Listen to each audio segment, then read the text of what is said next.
En fêtant tout récemment les 3 ans de Synapse Marketing, j'ai eu plusieurs prises de conscience. Des prises de conscience que j'aurais envie de partager à la Mélanie d'il y a 3 ans. Salut, je suis Mélanie Allé, consultante en marketing numérique et fondatrice de l'agence Synapse Marketing. 180 degrés est un podcast qui a pour mission de mettre en lumière la réalité des entrepreneurs et des solopreneurs d'ici. Parce que l'entrepreneuriat n'a rien d'une belle grande ligne droite. J'ai à cœur de te faire découvrir des entrepreneurs passionnés qui ont pris leur virage à 180 degrés pour vivre une vie riche de sens. Je vais également aborder avec toi les sujets qui me passionnent, comme la création de contenu, l'écosystème numérique, le marketing par courriel, les structures organisationnelles et plus encore. Tout ça dans le but de t'offrir les ressources qui te permettront de te tailler une place de choix parmi les géants. Bienvenue dans l'univers de 180 degrés.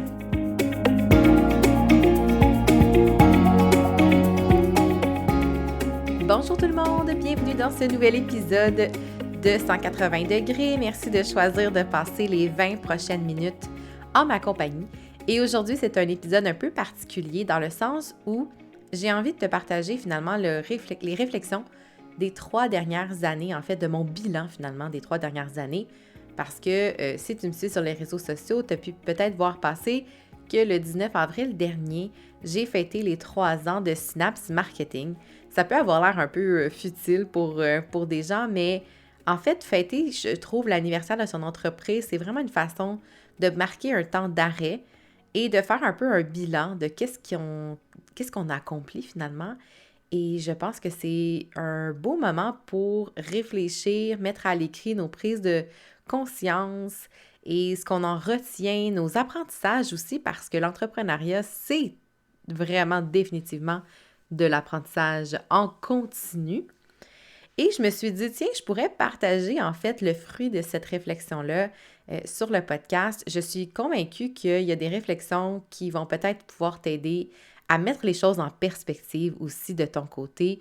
Donc, voilà. Je t'invite aussi à me partager en message, si tu écoutes ce podcast-là, me partager, en fait, ça fait combien de temps que tu as fondé ton entreprise, que tu es à la barre de ton entreprise, peu importe si c'est à temps plein, à temps partiel, il n'y a pas de forme d'entrepreneuriat qui est meilleure qu'une autre. Donc, viens me partager ça, ça me fait toujours plaisir de connecter avec les gens qui écoutent le podcast.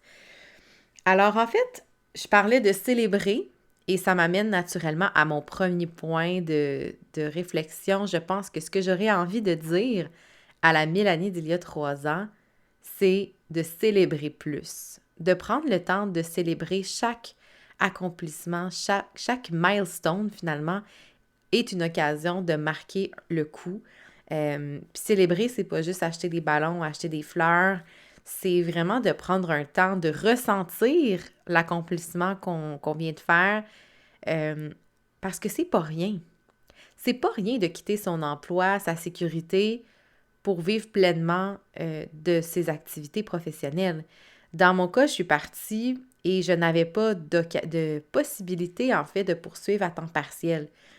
J'aurais aimé peut-être le faire, peut-être ça m'aurait apporté de la sécurité quand j'ai quitté, parce que moi, au moment où j'ai dit bye-bye boss, ben j'avais un seul mandat qui équivalait, dans le fond, tu sais, qui me permettait de payer mon hypothèque et mon épicerie et tout ça. Mais c'était tout. Tu sais, j'avais aucune véritable sécurité par rapport aux revenus autre que ce contrat-là. Donc, tu sais, je pense qu'il faut se féliciter d'avoir écouté justement son instinct de quitter son emploi et sa sécurité. Mais ça vient aussi avec crime. Il faut célébrer, il faut souligner en fait chaque décision qu'on a prise qui a porté fruit, puis même celles qui n'ont peut-être pas fonctionné, c'est de vraiment célébrer le courage qu'on a eu finalement de faire face à l'adversité, de prendre nos décisions en fonction de nos tripes, de notre intuition. Tout ça, j'aurais envie de dire à la Mélanie il y a 3 ans, « Hey fille, c'est hot ce que tu fais. Tu as le droit de célébrer. » Puis c'est pas parce qu'il y a des entrepreneurs qui font 500 000 par année que tu n'as pas le droit à ton propre succès, à ton propre bonheur, d'avoir peut-être généré quoi? 35 000 la première année, tu sais? Puis je veux pas nécessairement parler de chiffres pour justement pas amener cette zone de comparaison-là, mais pour moi, c'est c'est pas une question de chiffre, le succès, c'est vraiment une question de confort, de confort, dans le sens de vivre confortablement de ses activités, d'avoir des connexions, de créer de la richesse qui, oui, peut être monétaire, tu sais, on se le souhaite, hein, on veut tout ça aussi, mais que ce soit par des nouvelles relations. Moi, j'ai eu, et j'ai encore, là, je sais pas pourquoi je parle au passé, mais j'ai de super belles relations virtuelles. Il y a certains entrepreneurs que je côtoie depuis le début qui sont devenus des amis. Donc, ça aussi, c'est un bel accomplissement. C'est pas juste une question monétaire. Et aussi, ça amène la dimension que, bon, j'ai parlé souvent à plusieurs reprises sur les réseaux sociaux, mais tu sais, le succès, ce n'est pas toujours ce qu'on croit ou ce qu'on voit.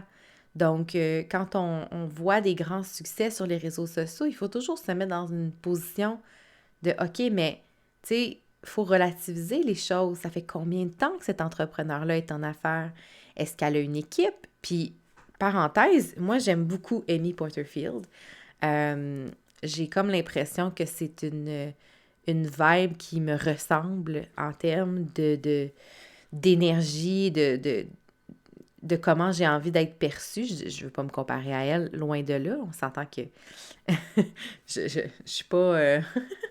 je suis pas en train de faire ce parallèle-là. Là. Ça serait un petit peu pompeux de le faire, mais ce que je veux dire, c'est que je me reconnais beaucoup dans sa vibe et c'est sûr que j'aspire à un beau succès, peut-être pas nécessairement à la hauteur d'Amy, mais ce qui ça m'a fait réaliser la dernière fois que j'ai écouté son podcast, ou je pense que c'est une masterclass, elle disait qu'elle avait une équipe de 22 employés à temps plein. Je répète, 22 employés à temps plein, c'est énorme! Je veux dire, on parle plus là d'une petite... Ben oui, on parle encore d'une petite entreprise au sens de la PME, mais je veux dire, on s'entend là, ça fait une belle charge salariale. Donc, oui, c'est une entreprise qui génère des millions, mais il y a une équipe derrière. Donc là, ça m'a permis de relativiser finalement. Ça m'a permis de relativiser par rapport à toutes les choses qu'on veut faire, qu'on veut réaliser en fonction de nos ressources. Hein? Donc, tu sais, oui, j'ai un podcast, mais je peux pas en faire autant qu'Amy, là, dans le sens que je fais pas de transcription de tous mes épisodes. Je sais que je peux le déléguer, là, je l'ai fait dans le passé, mais je veux dire, il y a quand même des coûts associés à ça versus est-ce que les gens vont vraiment aller lire? Tu sais, justement, quand on n'est pas Amy, on n'a pas le même trafic. Donc, tu sais, par rapport à l'ancien épisode, OK, la promo, l'infolette, la transcription audio, l'article de blog, le freebie, tu sais, il y a plein de tâches qui sont reliées à une pièce de contenu, à une présence en ligne. Et quand on regarde ces entrepreneurs-là à succès, que ce soit aux États-Unis, mais aussi ici, mais souvent, il y a une équipe derrière qui fait beaucoup de choses pour cet entrepreneur-là. Donc, c'est normal qu'il y ait autant de projets. Puis nous, en tout cas, je dis nous parce que je présume que toi aussi, des fois, ça t'arrive de regarder le succès ou pas nécessairement le succès, mais plutôt le nombre de tâches, de projets qui sont réalisés par ces entrepreneurs-là, puis te dire, crème, moi, j'en fais pas autant, j'y arrive pas, tu sais. Donc, relativiser. Donc, ma phrase, c'est vraiment ça. Célébrer plus. Et parce que le succès, c'est pas toujours ce qu'on croit, ni ce qu'on voit. Donc, notre succès est valide. Peu importe le niveau, que ce soit monétaire ou en termes de projet ou en termes de, peu importe, de réalisation, de sentiment d'accomplissement, notre succès, il est beau et on se doit de le célébrer. Donc ça, c'est ma première grande prise de conscience. La deuxième, c'est plutôt un conseil. C'est de prendre le temps de structurer son entreprise quand c'est le bon moment. Et je m'explique. Quand on n'a pas beaucoup de mandats au début, on est vraiment dans une forme parfois d'insécurité, à savoir est-ce que je vais trouver assez de mandats ou de clientes en accompagnement, en consultation, peu importe dans quel secteur vous vous trouvez. Et on est un peu dans l'énergie du manque et on essaie de faire plein de choses pour essayer de remplir finalement ce vase-là de clients pour avoir finalement les revenus nécessaires pour en vivre pleinement. Mais je pense que cette période-là où il y a un petit creux de vague, où on commence, c'est le moment de structurer les bases de ces processus, de faire peut-être justement des procédures pour quand ça va être le moment de déléguer. Parce qu'on le fait toute l'erreur, puis je l'ai fait, puis je le fais encore. C'est comme, OK, là, j'arrive plus, je capote, j'ai plus d'énergie pour rien faire, je veux déléguer. Ouais, mais déléguer, ça demande de se structurer, de mettre en place une structure de travail, des procédures, des mécanismes de suivi et tout ça. Et c'est pas quand on est dans le jus que c'est facile de le faire. Donc, c'est comme d'absorber finalement ce trop-plein de travail-là momentané pour, après ça, se déloader en déléguant. Fait que, tu sais, je l'ai fait graduellement, mais je dirais que si c'était à refaire, je l'aurais fait plus tôt quand, justement, j'avais le temps de me pencher sur la question. Là, j'ai toujours l'impression que je suis en train de courir après ma queue dans le sens, quand j'ai envie de déléguer plus parce que je sens la soupe chaude, je sens que là, il y a trop de choses dans mon assiette, mais c'est comme pas le temps de me rajouter un plus de structure à mettre en place, puis des processus et tout ça. Donc, ça devient un peu difficile, en fait, de s'y retrouver là-dedans quand on est déjà débordé. Fait que mon conseil, si tu débutes en ce moment ton entreprise de service et même de produits, tu sais, si tu es à tes débuts puis que tu as du temps encore de libre, oui, c'est le temps, tu sais, de créer du contenu, de te mettre de l'avant et tout ça, mais c'est aussi une belle opportunité de structurer ta business, donc tes processus, documente-les, fais des procédures, montre ce que tu fais. Dans le fond, tu peux prendre Loom ou d'autres plateformes qui permettent d'enregistrer finalement ton écran ou de les écrire aussi, là, si tu es plus du type écrit, procédure écrite. Mais prends le temps de le faire, ça va tellement te sauver du temps après quand tu vas vouloir déléguer à une personne ou à une équipe. Donc, voilà mon petit conseil. L'autre chose, là, l'autre grand point de aha moment que j'ai... En fait, j'ai rien découvert, mais c'est plus d'assumer le fait que tu as le droit de dire non et tu as le droit de quitter un projet pour lequel tu avais un engagement. Et je m'explique. Moi, j'ai pas de projet, dans le fond, nécessairement avec une date de début et une date de fin. En termes de mandat, là, des clientes, oui, mais en accompagnement, mais au terme de mandat, souvent, moi, comment je fonctionne, c'est des forfaits mensuels. Donc, évidemment, je ne suis pas prisonnière de ces forfaits-là, de ces mandats-là, je veux dire, mais il arrive des fois un temps où on se rend compte que finalement, c'est peut-être pas une entreprise alignée, un mode d'opération aligné pour nous, une façon de faire qui nous convient. Et je pense que dans les débuts, ça me prenait du temps avant de décliner, avant de dire non, avant de quitter, finalement, de mentionner mon désir de quitter. Je ne sais pas si c'est tant pour la peur du manque, c'est-à-dire de la perte de revenus, ou si c'est pas justement la peur de déplaire, d'être mal perçu, d'être, tu sais, je sais pas en fait c'est quoi nécessairement qui entrait le plus en ligne de compte dans ma décision, mais ça me prenait plus de temps. Et aujourd'hui, je peux dire, après 3 ans, quand je le ressens pas, quand je le feel pas, quand je me sens coincée avec un mandat, maintenant, je suis capable de décliner. Et ça me demande beaucoup de mon petit change, comme on dit, pour le dire. Mais je pense que c'est le plus beau cadeau qu'on peut se faire comme entrepreneur. Parce que la raison pour laquelle on devient entrepreneur, c'est oui pour faire une différence, mais c'est aussi pour assouvir notre besoin de liberté. Puis la liberté, ben, c'est de travailler sur les projets qui nous font triper, avec les partenaires qui nous font triper. Et quand c'est lourd, quand ça devient lourd, là, quand on se dit « Ah, il faudrait que je fasse telle affaire pour tel client. Ça me tente pas. » Quand ça devient dans ce mindset-là, dans lequel on opère dans le day-to-day avec ce mandat-là, je pense que c'est le plus gros red flag qu'on peut avoir et qu'il est temps de dire « Ouais, là, il faudrait évaluer, est-ce que j'ai encore ma place sur ce projet-là? Est-ce que j'ai vraiment envie de faire ça? Est-ce que ça me convient comme mode de travail? » Et c'est correct de dire non. Parce que quand on dit non, ben il y a toujours quelque chose d'autre après qui arrive de mieux, finalement, de plus aligné. Tu sais, si vous êtes très spirituel, développement personnel, ben il y a toute l'espèce de loi de l'univers qui va permettre peut-être à l'univers de savoir que, bon, ben ça ne lui convient plus, je vais lui envoyer quelque chose de mieux. Mais disons, à vous de voir si cette définition-là, cette vision-là vous convient. Mais d'un point de vue plus pragmatique, c'est aussi de dire, ben j'ai le droit de refuser et il y a quelque chose d'autre de mieux qui s'en vient pour moi. Un autre mandat que je vais pouvoir accepter parce que j'ai maintenant le temps disponible. Et tout se dit dans les règles de l'art, tout se fait de façon courtoise, respectueuse, évidemment dans tout le respect de vos engagements initiaux. Donc, c'est le temps de mettre à vos contrats, c'est quoi les modalités pour quitter de part et d'autre, si ce n'est pas déjà fait, de sorte que ce soit encadré, c'est comme un peu un mariage, hein, finalement, tout est un peu balisé. Donc, un contrat, ben ça sert à ça.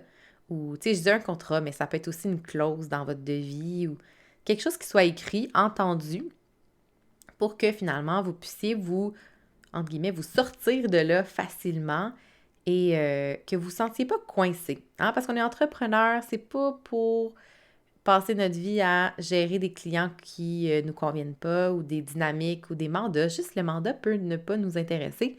Puis c'est correct. On est à notre compte pour finalement, entre guillemets, s'amuser. C'est un peu simpliste comme vision, mais tu sais, on est là pour avoir du plaisir dans ce qu'on fait et avoir le bonheur de choisir ce sur quoi on travaille. Et ça vient avec le revers de la médaille, qui est de ne pas nécessairement avoir une grande sécurité au niveau des revenus et au niveau des mandats. Donc, justement, choisissons finalement d'avoir les mandats qui nous conviennent. Je pense que c'est le plus beau cadeau qu'on peut se faire. La 4e prise de conscience que j'ai faite, c'est d'arrêter de toujours s'en mettre le plus dans notre assiette, de remplir notre vase à projet. En fait, non, pas notre vase à projet, notre vase de temps. Parce que le temps est limité, hein? C'est la seule ressource qui est équitablement distribuée. C'est-à-dire que tout le monde a le même nombre d'heures dans sa journée. Évidemment, des fois, c'est pas juste parce qu'il y en a qui ont vraiment pas besoin de sommeil, ce qui n'est pas mon cas. Moi, j'ai clairement besoin de mon 8-9 heures. Je suis souvent en déficit, oui, pour répondre à la question. Mais ce que je veux dire par là, c'est que on a tous un peu le même vase de temps disponible, ou à peu près, et on choisit ce qu'on met dans ce vase-là. Donc, un nombre de clients, un nombre de projets, un nombre de formations qu'on veut suivre pour se perfectionner, un nombre de plateformes de contenu qu'on veut utiliser pour promouvoir nos services, nos activités sur les réseaux sociaux. Donc, tout ça, ça fait partie du vase. Et moi, ce que j'ai réalisé, c'est que lorsque mon vase semblait être presque plein, ben moi, j'en rajoute. Tu sais, j'en rajoute. Puis à un moment donné, ben ça déborde. Et ce qui déborde, en fait, c'est mon énergie qui est à plat et que ça me prend un moment de réalignement pour, entre guillemets, m'en remettre. Donc, ce que je veux dire par là, c'est que c'est pas parce que tu as un trou dans ton horaire que tu dois le remplir. C'est pas parce que justement tu quittes un mandat que tu dois nécessairement le remplacer par un autre. C'est peut-être le temps de prendre un step back, un pas arrière et de se dire, ben, qu'est-ce que j'ai envie de faire? Sur quoi j'ai envie de mettre mon attention et mon temps. Et je l'ai fait beaucoup, en fait, avec moi, c'est les formations en ligne, les masterclass, tout ça. Je suis une excellente cliente pour ça. J'adore apprendre. J'ai toujours dit que je voulais retourner à l'université pour poursuivre mes études, mais honnêtement, j'ai retrouvé cette soif-là dans les formations en ligne. Donc, pour moi, c'est comme à chaque fois que j'en découvre une nouvelle qui me plaît, j'ai le goût de l'acheter. Puis, tu sais, au-delà du fait que ça coûte de l'argent, c'est vraiment, est-ce que tu as le temps de les suivre? Puis moi, je fais partie de celles ou de ceux qui ont acheté des formations un peu comme d'avance, genre, OK, il y a une grosse vente, je l'achète, je sais que présentement, j'ai pas le temps de la suivre, mais je sais que je veux la prendre, donc je l'achète et c'est parké quelque part. Ce qui est une très mauvaise chose à faire parce que, je veux dire, est-ce qu'on a besoin ici, maintenant? Non. Ça peut sûrement aller à plus tard, quitte à payer un peu plus cher. C'est vraiment le FOMO, en fait, qui peut prendre ce genre de décision-là. Mais bref, moi, je l'ai fait quelques fois. Dans certaines conditions, dans certains cas, je veux dire, j'ai finalement suivi la formation. Mais tu vois, j'ai une formation à SEO en backup que je vais probablement suivre cet été. Mais tout ça pour dire que le vase qui contient notre temps, ben, on n'est pas obligé de le remplir. Ça, c'est ma prise de conscience. On peut se permettre d'avoir un vase à moitié plein et finalement le remplir avec d'autres projets, que ce soit des projets personnels, des loisirs, des hobbies, du repos. du temps en famille, du temps avec ses amis. On n'est pas obligé de travailler 40 heures, on n'est pas obligé de travailler 50 heures, puis on n'est même pas obligé de travailler 30 heures. Moi, j'ai toujours dit, dans mon idéal d'entreprise, je travaillerais 35 heures, gros maximum. Puis même si je pouvais m'offrir le 4 jours, semaine, je me l'offre souvent l'été, du 3 jours et demi, mais est-ce que je pourrais me l'offrir à l'année longue? Ben là, présentement, non, mais éventuellement, peut-être, tu sais. Donc, c'est de voir comment on veut allouer ce fameux vase de temps-là, cette assiette-là. Est-ce qu'on la remplit? Est-ce qu'elle déborde?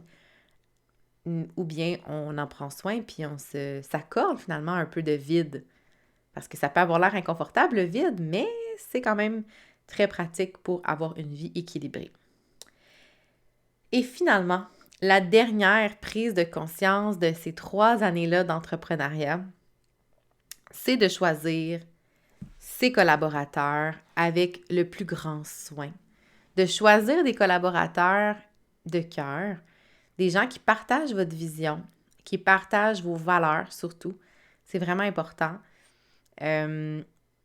Pour moi, ça fait toute la différence. Il y a 1 an, en fait, j'ai publié une offre d'emploi sur Indeed parce que je cherchais un deuxième cerveau. Je cherchais une adjointe à la création de contenu. C'est comme ça que je l'avais appelé. Honnêtement, je m'étais posé beaucoup de questions sur l'intitulé de ce poste-là. Puis, j'ai vraiment je me suis laissée vraiment porter par le processus. J'ai essayé de ne pas trop intellectualiser le truc. Et finalement, ben, j'ai trouvé la bonne personne pour moi qui est toujours là avec moi depuis 1 an. Et je trouve ça merveilleux de pouvoir compter sur quelqu'un pour m'aider à faire croître ma business. Et comme je le disais, ben, si j'avais eu le temps de tout bien structurer ma business avant et de définir tous les processus avant de l'engager, ben peut-être que ça aurait été plus facile. Peut-être que ça aurait été plus fluide. Mais bref, je suis contente d'avoir écouté mon intuition sur le choix, finalement, de candidature. Et je vous recommande de choisir, en fait, vraiment avec votre intuition et pas seulement parce que les gens vous recommandent certains profils ou certains professionnels. Allez-y vraiment avec votre feeling. Prenez le temps, là, tu sais, de vous asseoir sur Zoom ou en vrai avec la personne pour discuter. Parce que c'est hyper important de partager les mêmes valeurs et la même vision du travail quand on a des collaborateurs, je pense. En fait, pour moi, ça a été une grosse prise de conscience et quand ça fait pas, ben on n'a pas d'obligation. Tu sais, on n'est pas marié tant qu'on respecte. C'est la même chose, en fait, avec les clients qui ne nous conviennent pas. Ben, on a le droit de dire non, on a le droit de décliner. C'est même sain de le faire si on n'est pas bien dans une relation. Mais quand on choisit des bons collaborateurs, ben, on se sent soutenu et c'est ce qui nous aide finalement à propulser notre entreprise encore plus loin. Alors voilà, ça fait le tour de mes grandes prises de conscience. Je suis très contente en fait de voir que depuis 3 ans, mon entreprise croît à un rythme qui n'est pas aussi rapide que d'autres entreprises parce que quand on met au cœur de ses valeurs, en fait, la valeur de la famille, la valeur de l'équilibre de vie, ben il faut être conséquent avec les attentes de résultats qu'on a.